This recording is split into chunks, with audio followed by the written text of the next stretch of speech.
All right, we'll call council time to order September 25th, Wednesday. It is 1 p.m. So we'll start with a councilor roll call. Councilor Young? Here. Councilor Bowerman? Present. Chair Medvigi? Present. Councilor Marshall? Here. And Councilor Belcott is absent today. Any amendments to the agenda? No. Public comment on agenda items only? It looks like we have one in the room. Carmen De Leon, can you step up to the podium, please? You can pull it. Hello, my name is Carmen De Leon, and I go by Mello, just so you know, no more confusion. It said whatever on the agenda, so the minutes of November or September 18th. Yeah, so it's an issue of corrections Yes, or because I additions. know what the legislative priority is that Jordan was talking about. I would like a copy, because I think that when you're talking lobbyists and lawmakers, that's exactly who I want to talk to. So is there a correction to the minutes you would like to make? I know exactly what's on their plan. That's a question. Is there a correction or omission on the minutes? And I don't want to discuss with you. If you want me to change, I will. We'll talk Okay, about so the do you have any comments on agenda on items? the clear cutting of hundreds of acres out in wherever you were talking about, on the 14th minute of the 18th. Okay, so we don't regurgitate the substance of the minutes. If you have a correction to the minutes, it's just on for approval or additions or amendments. Do you have any comment you'd like to make on an agenda item? Okay, if you don't have any comments on an agenda item, please step down. Well, today on the agenda, they also start talking about, let me look at it again. And I don't know if I get my time back, but whatever. You did no time back. Oh, yeah.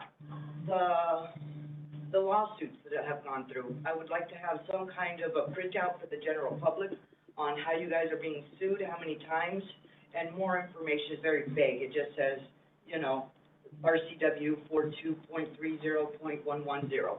That's all it says, but I don't know anything else about it. So I think the public is entitled to know why you're being sued, for how much and why, who's responsible, and to give us a printout of the errors you have committed. What else is on the agenda? You want another one from today?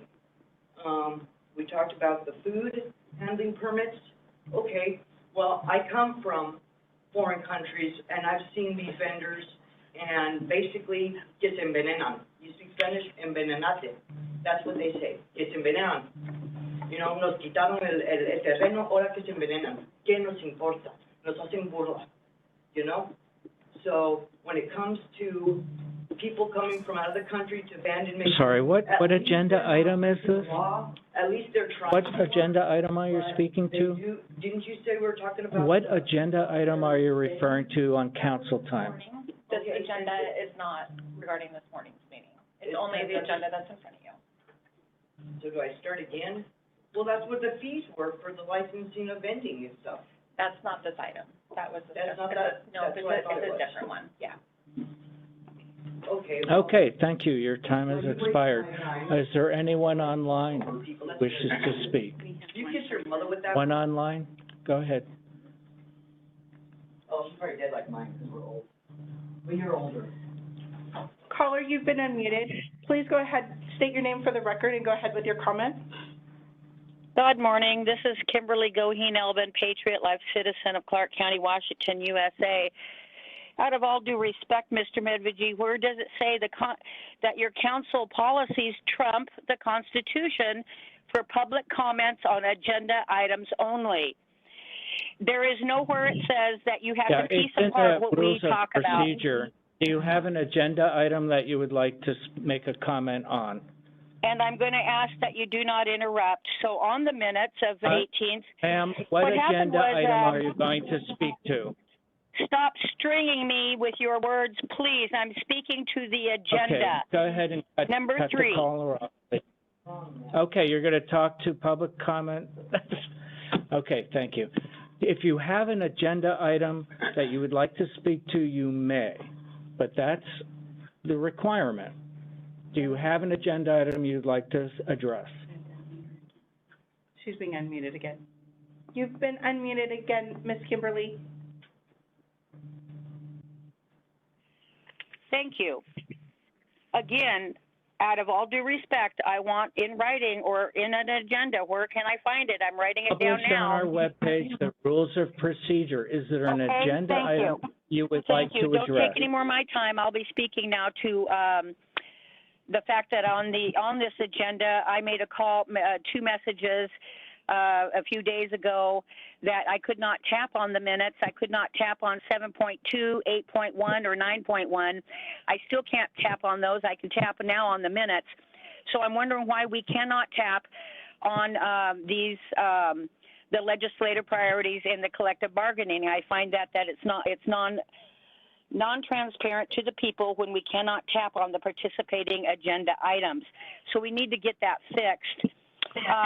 Also, I'm going to say that on those minutes, there was mention of the jail and the mental and behavioral health, that my son, Cleve Goheen Rengo, is Clark County's poster child for mental and behavioral health and is in a crisis at this very moment.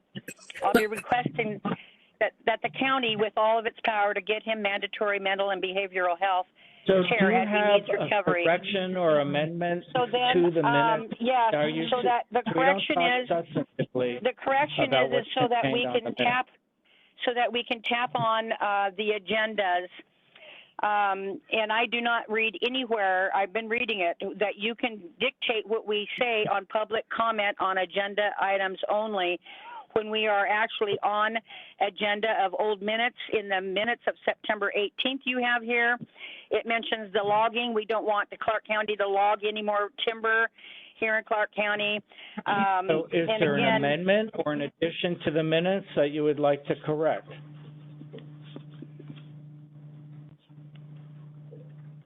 Her time is up. Okay, time has expired. Any other callers? Okay, that concludes public comment. Old business are the minutes. I move approval of the minutes of September 18. Thank you. Second? Any further discussion? All those in favor, please say aye. Aye. Aye. Any opposed? Hearing none, the motion carries. New business meeting schedule. Yes, so we're quickly coming to the end of the year, and I'll have more detail in 2 weeks. You don't have council time next week because the Board of Health training, I think, is next week. But I did want to confirm, do you want the week of November or Thanksgiving off, which is what we have done historically every year? Let's see, is that a yes? I would say Yes. yes. Okay. Okay, yes. Sure. Okay, so we have a lot of work sessions, and most of our Wednesdays are full. I think we have maybe 1 or 2 between now and the end of the year that aren't full with 2 or 3 work sessions. So I have asked all the departments and offices also to send if they have any that are coming that we don't know about, and if they have a mandatory deadline by the end of the year. And I will bring that information back to you in 2 weeks. So just think about that if we want to add work sessions, but you'll see what all the topics are to see like what are ones that we have to do, like budget stuff, versus what can wait until next year, because we're running out of room and time on our calendar. So at that point, council can provide direction on if you want to add dates or move stuff to next year. So that was all I wanted to bring up today, and I'll have more detail in 2 weeks. So council reports is up next. I did, if you know, on the, touching on the agenda items, and Okay. specifically was mentioned the legislative priorities. What was that about? Okay, so a couple of, I think it's because we didn't have anything in writing yet for discussion today. We can upload this as a draft after today's discussion. The executive sessions, we never have a link to that. That's always just stating what our CW Right. line item for that. The fireworks data, we have no documentation. I'm just going to present that to you for your request to have a work session on fireworks data. So there was no information to link to, and we never have them under executive session. Okay. Yeah. And just kind of for general information, if any citizen has a public records request, they can make it. And they do get filtered through the PA's office for that, which may be cloaked in executive privilege.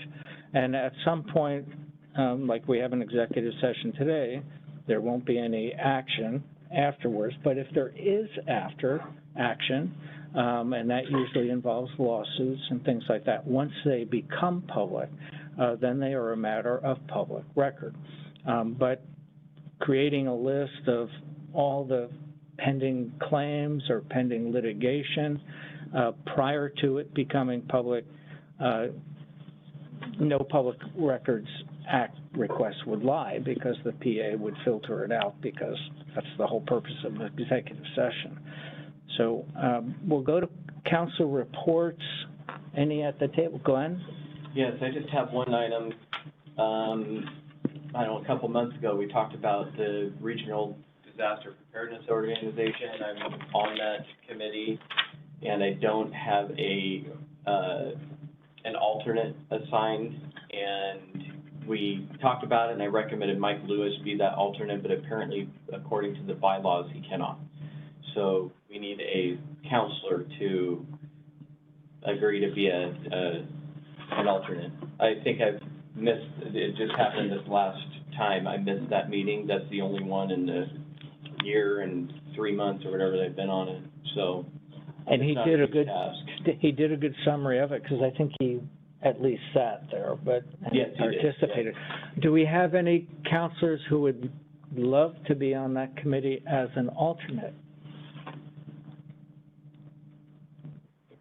How often do they meet? I think they meet about once a month, and it's about an hour usually. And I think there are some times that we don't even have one once a month, so Yeah. it's a low burden So, one. Karen or Sue, are you willing to do it? I certainly am, but it wouldn't be for very many more months. That's true. Well, this would be through the end of the year, because we'll revisit counselor assignments in January. So you would I be volunteer game. as It's not alternate? a problem. That's not a problem, yeah. Okay, and they do allow It is virtual, Zoom? yes. Okay, perfect. Thank you for volunteering. Any other council reports? I just have one. Please. I have been getting additional complaints from the community, from members of the public, and we occasionally get them even at a meeting, that there are a couple of public commenters who basically waste time at the meeting by establishing negativity and interfering with business. And I would request that Leslie go to work to find a way that kind of communication can be stopped before it gets going. It is so disruptive. Some people say that they just tune out of our meetings at that point because they can't stand to hear it. We don't want to establish that kind of an environment. So can we investigate that and work out something, please, before the end of the year? Leslie, would that be possible? Thank you, Councilor Bowerman. Actually, my office, myself, including Christine Cook, we already have been looking at those issues and hope to get something to council next week. Great. Thank you very much. And Karen, Thank you. before you move on, I want to add, because I recently sent Leslie and the manager an email, because I read that a lot of cities and other states, I don't know what's happening in Washington and whether it's required by the laws that changed during the pandemic. But other cities are now, because of the same problems, it's not just a couple of local people, it's a national problem. They are terminating call-in comments. So they're eliminating that option for calling with the same divisiveness, hatred, you name it. The only exception is for people with documented accommodations. And those cities and counties that are eliminating the call-in option are looking at their normal processes for identifying accommodations. So I recently did ask Leslie to look into that as well. I don't know if Washington would allow us to eliminate the call-in, but that at least solves some of the issues. But your point is well taken. It's divisive. It's belittling of others. It wastes time. It's just, there's no value added in it. I mean, ultimately, and I would suggest this to the council in the future, you look at a process for suspending those rights, because it's an abuse of their rights for known people, and it would be pragmatic to have a process in place where someone could lose the right to make public comment for weeks or months or even longer if their behavior continues, because they don't follow any rules, it's clear.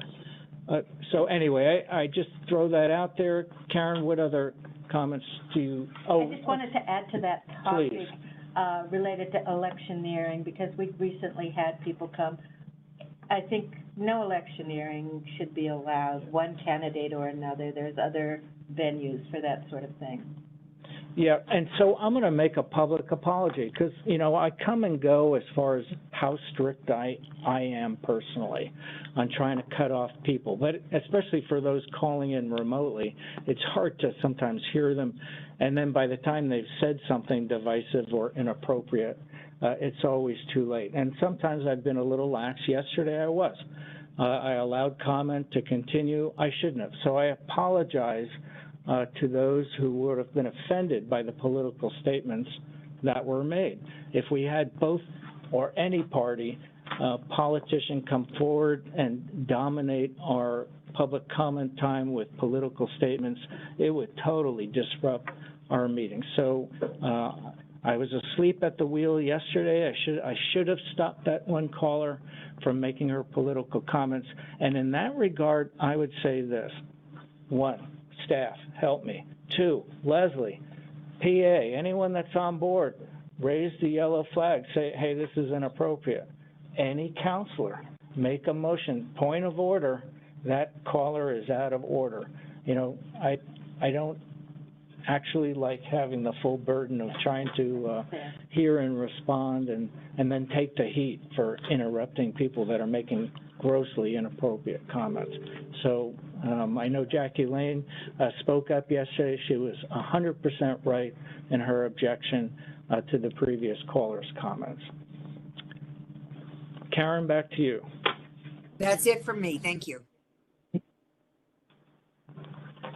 And, okay, and I don't, well, were we going to take up on policy regarding the letter to DNR? I was going to do that during policy update. Okay, all right, so I don't have a council report either.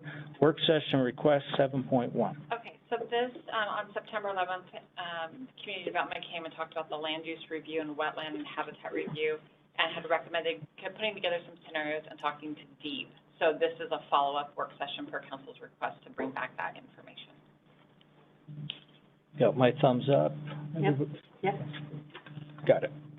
And then the next one is they have been really good this year at working with CRESA and other agencies to get the 2024 firework data.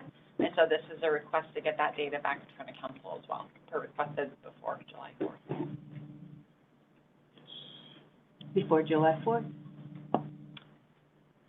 Is the timeline? The request came from council was right around July 4th to come back with the 2024 data.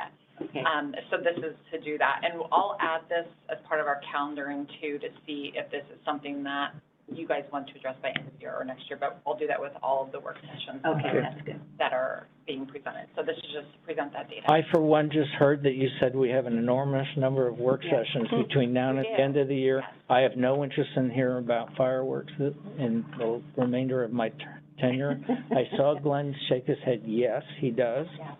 What, I think do it too. could slip in the new year. New Year? I'm very interested, but I think it could go to the new year. Okay, it'll still be on the list Great. of what's Yeah. mandatory this year, what's not, so that you guys can determine which ones you want to continue. Great. Okay, thank you for continuing to follow that. And I would only note for the record that I think Camas at least changed their law in banning mortars. They made, Yeah. which then takes a year to take effect, but that's one significant change in the county. Okay, policy updates. All right, thank you, counselors. I've got a physical media for you here today. So, as you know, we are hurtling toward the new year, and it is already time to start thinking about next year's legislative session. Fortunately, I have had the chance to have discussions with most of the council individually on some of these issues, but I wanted to bring forward a draft that I've put together on county priorities, county issues to follow that are not necessarily the priorities of the county council in terms of things that we're actively pursuing, but just what I've been hearing from the different departments, counselors, as issues of note, things for me to keep an eye on, for Josh to keep an eye on, and you know, if there is action happening in the legislature that we may want to weigh in on. And then also the Association of Counties priorities. And so I would just offer this up. I'll talk a little bit through the county priorities and then the association's priorities, and then if counselors want to get into the issues to follow, I'm happy to do that as well. So in terms of our priorities, I've got on here indigent defense system funding. We know that we've got the new caseload standards that are likely to be approved by the Supreme Court from what I've been hearing that we're going to have to contend with. And if that goes through, obviously there's going to be a bunch of knock-on impacts to the county. Looking at jail capital funding and ways to support the jail renovation efforts that have been ongoing. The third one is a request from jail services. And this is related to, so when a jail is underneath a sheriff's office or a law enforcement department, they have a limited authority by virtue of being under that law enforcement office to do transports. When the jail services moved over to under the county manager's office, in that structure, all of a sudden that authority became much more nebulous. And so what jail services is requesting is that we pursue a bill to clarify their authority to transport inmates between the jail and other facilities, particularly as it relates to interstate, because there are some other questions, you know, oftentimes if folks need specialized medical care, they may need to go to Oregon, or folks may be being brought from Oregon back to Clark County. And so they'd like some clarification, and so they've asked us to pursue that. The fourth one is... Real quick before you move on, if I can add something real quick.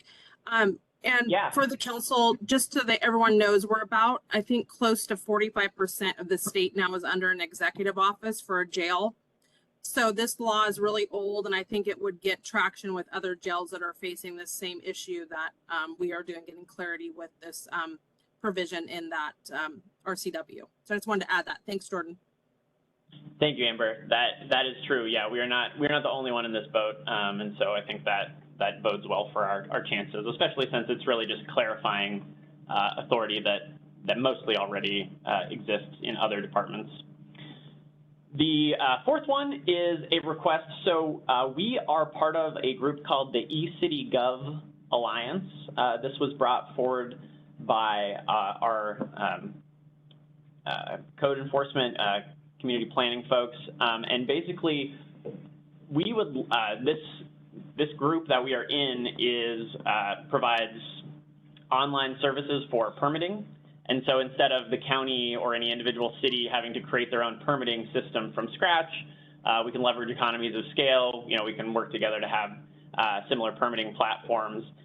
They would like to upgrade the back end of their permitting platforms, make it more efficient, easier for both county and municipal departments, and then also for the end users. and they are seeking an appropriation in the next biennial budget from Commerce to support their efforts to upgrade the permitting systems. And so they would like us to, weigh in and be a member of the Alliance in terms of doing that. And it sounds like if we are successful, it would save the county about $300,000 in terms of total costs over the next while. I have a meeting with some of those folks in the next week or two, so I'll learn a little bit more that I can bring back to council. But that is something that we've had a request to make a priority. The fifth one is maintaining transportation funding for our two transportation public works projects going on around 179th Street. And we depending on how the Climate Commitment Act potential repeal goes in this upcoming election, it's very possible that there could be, it could be a really tight budget coming up this next session. And so we may very well be playing defense. And so maintaining our funding that's already been allocated, not letting the legislature claw that back is another priority. And then the final one is a proviso request for a third corridor visioning study. This is something that's been done the last few years. And this would be a one-time funding proviso request to basically start looking at potential sites for a third corridor, do some of the initial due diligence work, because even starting now, it will be a long process into the future. And so I know council has been supportive of that in the past, and so I wanted to make sure I included that as a priority since we didn't get that last year. And so I'll pause there for a moment for thoughts from council on those priorities. So the one strategic comment I'd make is we really need to refocus on our relationship, gather around this table with our delegation as often and as soon as we can before the session so we can start socializing these issues. It is the most important thing to do. We already have their attention on several of these items because it's their agenda too. So I would just say, trying to work it out, even if it means bribing them with coffee and donuts or ice cream or something, but let's get them in here, get them around the table and start talking about this stuff in detail. We have a great legislative delegation. It's bipartisan, very cooperative, and work together. And the more they understand our issues at the county level, the better off we are. I mean, the jail tour was a great example of what we should be doing more of. Lake Vancouver tours, Clackamas Lake tours, maybe Battleground Lake tour. So anyway, I just throw that out there that we should really put some emphasis on being good neighbors with our legislative delegation.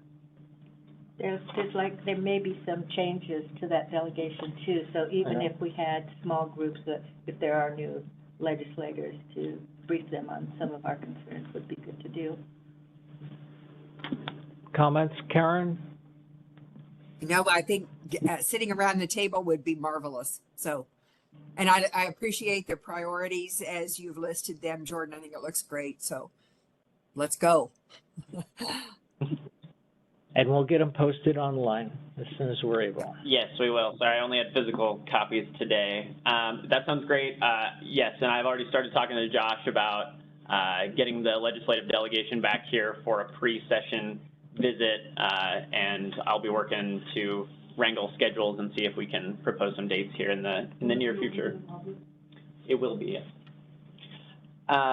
And so the next thing I just wanted to highlight are, so last week the WASAC Legislative Steering Committee met to finalize the association's legislative priorities.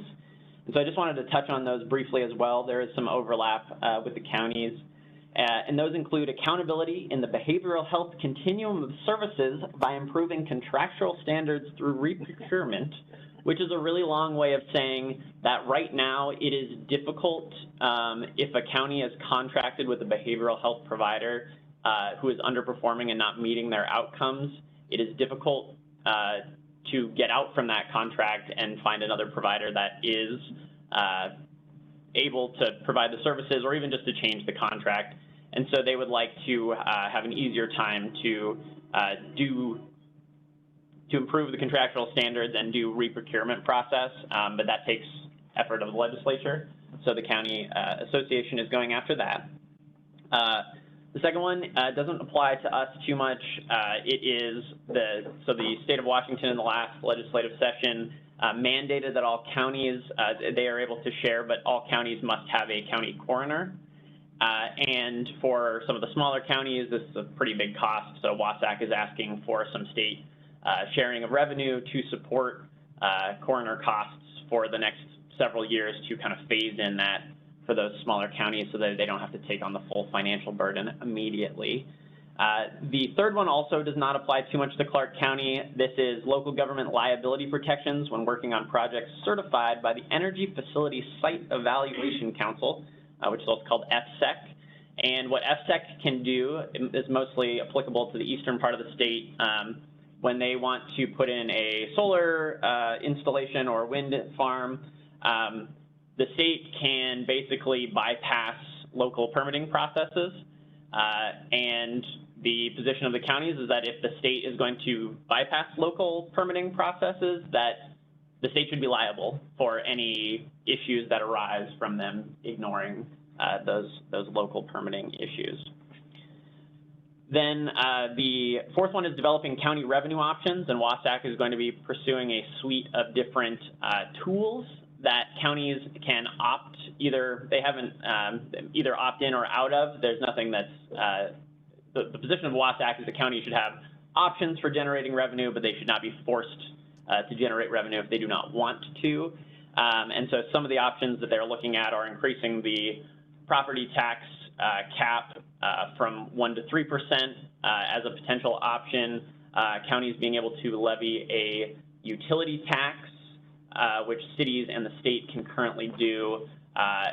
Greater amount of revenue sharing from the cannabis tax. And I think there is one more that I am not remembering off the top of my head, but they are pursuing a number of different options related to giving counties the tools to increase their revenue. Also, a priority of Wasatch is preservation and maintenance funding for the county transportation system as gas tax revenues decrease. There have been a number of different proposals on how the state can make up transportation funding in the absence of that, whether it's a mileage, a road use charge, a flat fee on vehicles. There's been a number of different things that have been put out there. Basically, the position of Wasatch is whatever the future of transportation funding looks like, we need to make sure that there is funding available for county roads and county road maintenance, so we need to have a seat at the table for that. Then county housing access and affordability. So there are a number of policies that they'll be pursuing related to increasing the supply of housing and housing affordability across counties. And then the final item in Wasatch's priority list is related to juvenile justice and the recent failures of the state to properly handle the juvenile justice system with, really backed up facilities, inability to accept juveniles with significant behavioral health needs or issues into their system from county systems. And so that was a new one that was just added last Thursday, and it is partly a result of the lawsuit that was recently filed and some of those issues that have been ongoing. And so, so I offer those up to you as well, just as the association's priorities. We'll definitely be working with them where our priorities and theirs overlap, and then a number of these issues are ones we're going to keep an eye on. So I will pause there as well if there are any questions, comments, thoughts on that. I just want to add on that. Number one, no matter what the fireworks rules are, if you don't correct the issue with a deputy being able to arrest, you'll never have any enforcement at all. So that you should really, if you have a care about, no matter what the law is, you won't get deputy participation until that law changes. And regarding youth, I just don't understand it. I mean, California kind of led the way. I mean, California is like a nation. It's got one of the biggest economies in the world, yet they completely closed their California Youth Authority for the exact same issues that are going on here now. I don't know how it's happened. So, and the downside to that is you can have very, very serious offenders, even as youth, that would normally go to basically the state system. It's kind of like the parallel of a prison compared to a local jail. So the downside is now in California, all of those murderers and robbers, hardcore gangsters, they're all mixed in with the troubled local youth that has to be kept in confinement for a short period of time. It's a bad mix. The same thing with overcrowding in the prisons. If you start putting the prison population into our local jails, it completely disrupts the security situation. And now you've got hardcore felons mixing with your local misdemeanors that maybe have gotten picked up for a DUI or something. It really undermines the whole purpose of state facilities, prisons, or youth authorities for the more serious offenders. This is a big deal. I don't know why it's failing, but it can't be allowed to fail. So whatever you can do at the local level to get the legislature's attention to, I don't know if it's a resource issue or a management issue, but it is really a big deal on how we treat our youth. And if we do hope to rehabilitate them, which is the #1 goal of dealing with our youth. Anyway, those are my comments. I just have a suggestion. Thanks for all of this information. I think one way in looking at all of this long list of issues is to figure out who may be taking the lead on some of the issues where it may be just we need to do a support level of involvement that would be required for any of these issues as we move forward and maybe do further prioritization. Thanks, Councilor. Yeah, great work, Jordan. Real quick. Yeah, please. This is kind of mixed between policy report and this, but I did, when we were talking about WASAC, I wanted to bring this up, kind of an update with WASAC. I'm on the board of directors. And we have been talking about it a while, and they even touched on it when they came and presented to us about the change in bylaws in terms of how the organization's funded. So those changes have essentially been voted through. My opinion is you have really whiny, large counties that are complaining because they don't get their normal exertion of power over the smaller counties. That's the way I view it. That's my personal opinion. Nonetheless, the organization without the large counties would be ineffective. You know, they're unfortunately dependent on that revenue from the large counties. So I think our dues are looking to go up around 15,000. Some of the small counties, theirs is going up to offset the reduction in the big counties, which I think is completely inequitable. But that's what the organization has agreed to. The vote was, I think there was one opposing vote to changing the bylaws. Everybody kind of went like this and voted yes for it because they know that the structure of WASAC needs it. You know, I see WASAC is really being invaluable for the county. They do a lot of stuff. They file lawsuits on behalf of the county, and they coordinate with all of the counties to bring even more power to those lawsuits. So, but, I mean, our dues are going up, so that is, if, I just wanted to make sure everybody's aware of that. If they feel like it's an undue burden on our county or we should disconnect from the organization, then we can discuss that. I don't personally. Is that an annual? So will it be effective this January? I don't know what the time. Okay. Whenever we pay it, it should be the next round. Okay. I think I'm not 100%. I think we were paying around 135,000 a year, and it's going up to like 150, if I remember right. That's Is that right? Okay. I'm just looking at because I'm in certain budget meetings yesterday for 2025 budget. Yeah, so we need to do something. Okay. But just wanted to make sure everybody's aware of that. Just as a comparison, what is our lobbying cost? Where's that contract at? I'll get it. Well, it's just something to compare to, and, Mhm. I mean, we have a lobbyist that has a really good reputation, and he does a great job for us. Maybe that's all we need. I mean, the best thing that I've ever seen out of Wausau is there's a universal movement to stop any unfunded mandate. I mean, that's one area where every county, despite politics or whether it's liberal, conservative, they're all against state unfunded mandates.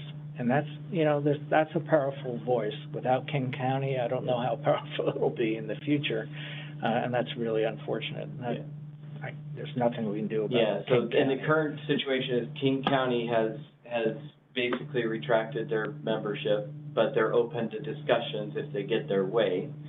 And then Pierce County is delayed, so they have not paid like the second half of their payment or something. Basically, there's dues that are owed and they're kind of holding it for now as leverage. That's kind of how I would put it, saying, yeah, we want to have a reduction in the amount we pay and we're just not going to pay this right now. You know, it's a negotiating tactic, so.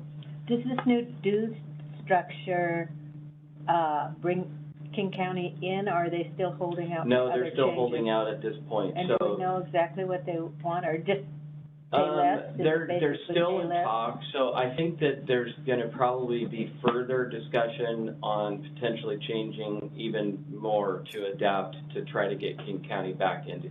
Because they do it, I mean, it's not just about like who pays what, it's also that the organization really wants to have every county be, you know, belong to it, so.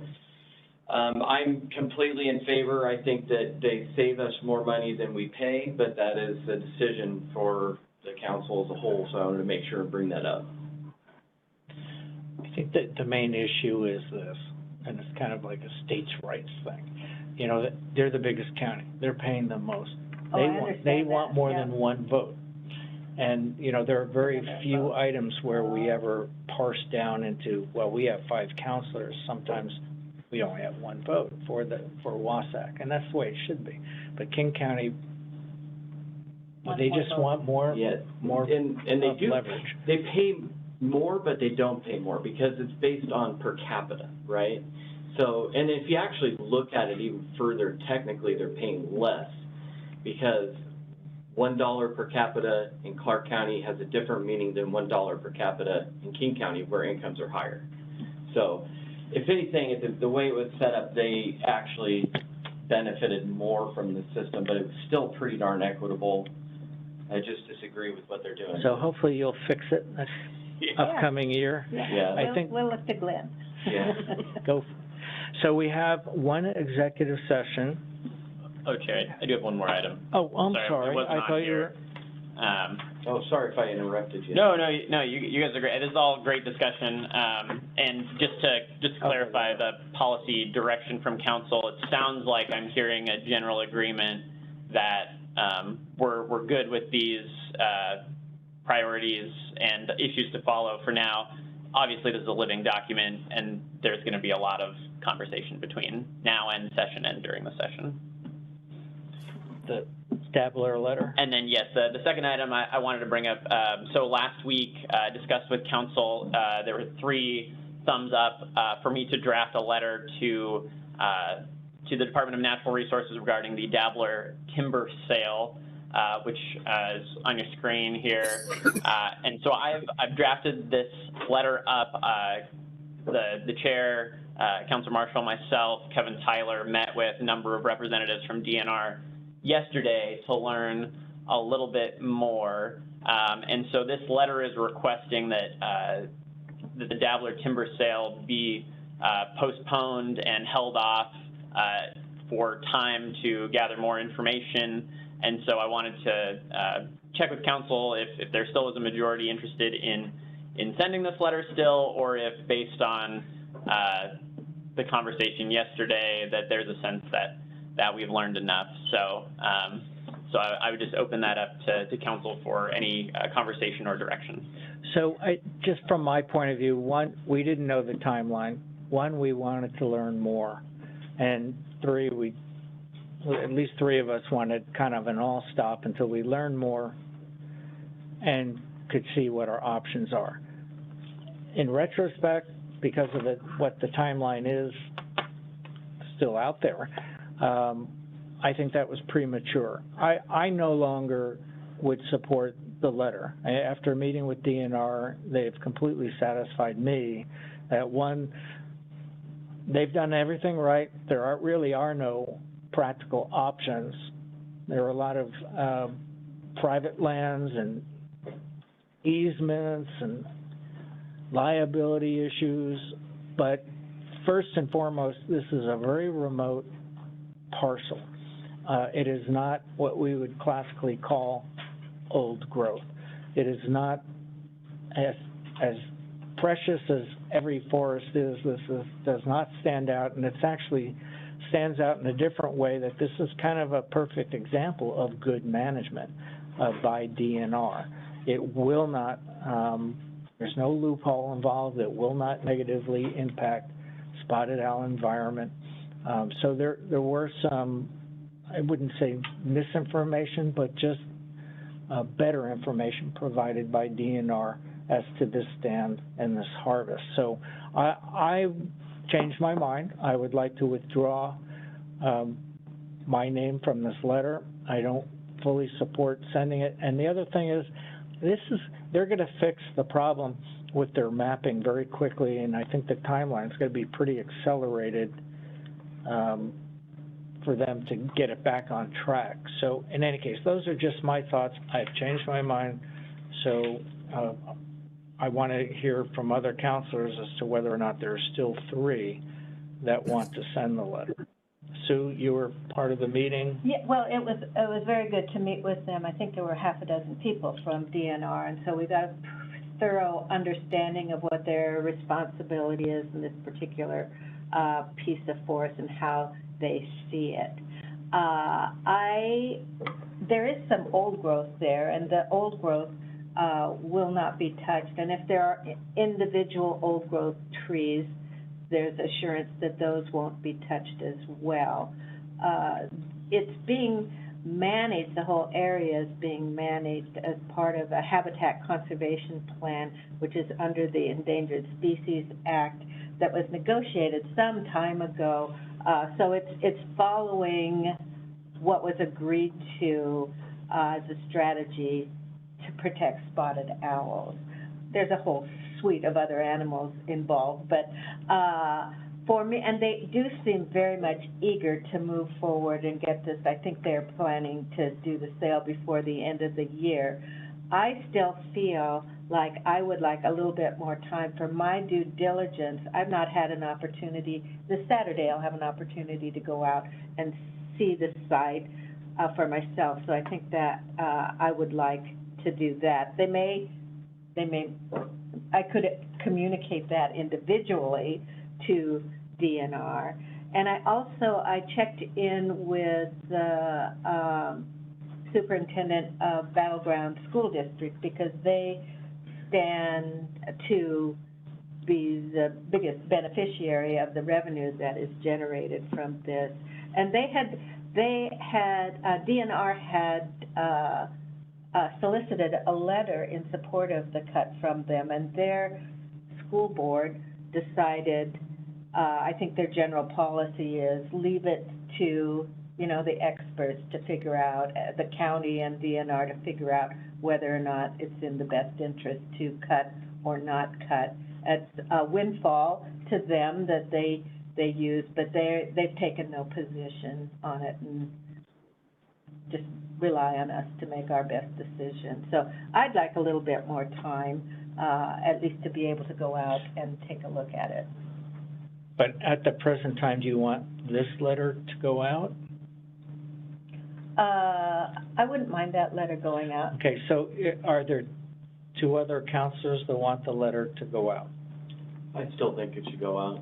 I don't think anything is harmed by asking them to wait a little bit to where we have more information. You have a little bit more than I do, apparently. Yeah. So, Karen, up to you. I stand where I did the last time, which is when we talked about the letter, I felt like now is not the time to be sending it. I still feel that way, and based on your findings, Chair, I doubly feel that way, I guess you'd say.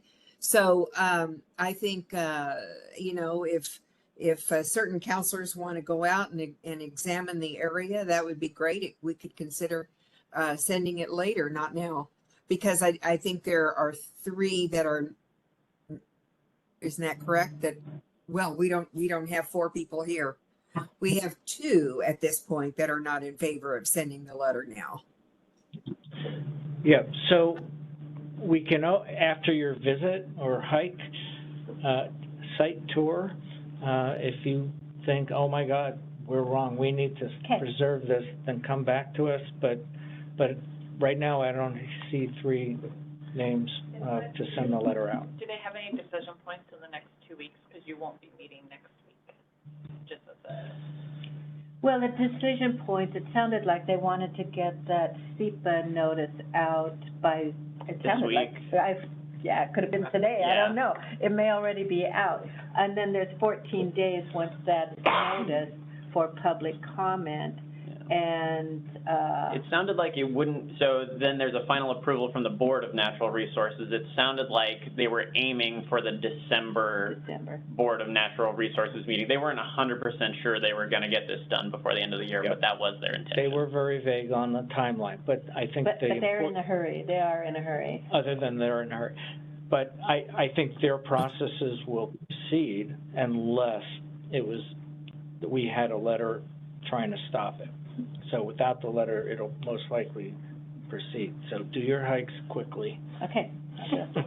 In the rain. Okay, so does that conclude your? It does, thank you, I'm Chair. sorry, I forgot all about that. It was so after lengthy discussion. So we have back to the 5-minute executive session on collective bargaining under 9.1. There's no action to occur. We all need to go online for executive session. Let's do that as rapidly as you can. Hopefully you're all hooked up. Let's try to shoot for coming back at 2. Okay. So, executive session. Do you need this? I forgot that I got it. Yeah.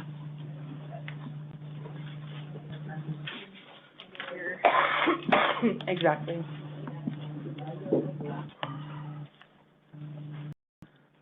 We've got 2. Okay, we've conducted our executive session. There is no after action, so we stand adjourned.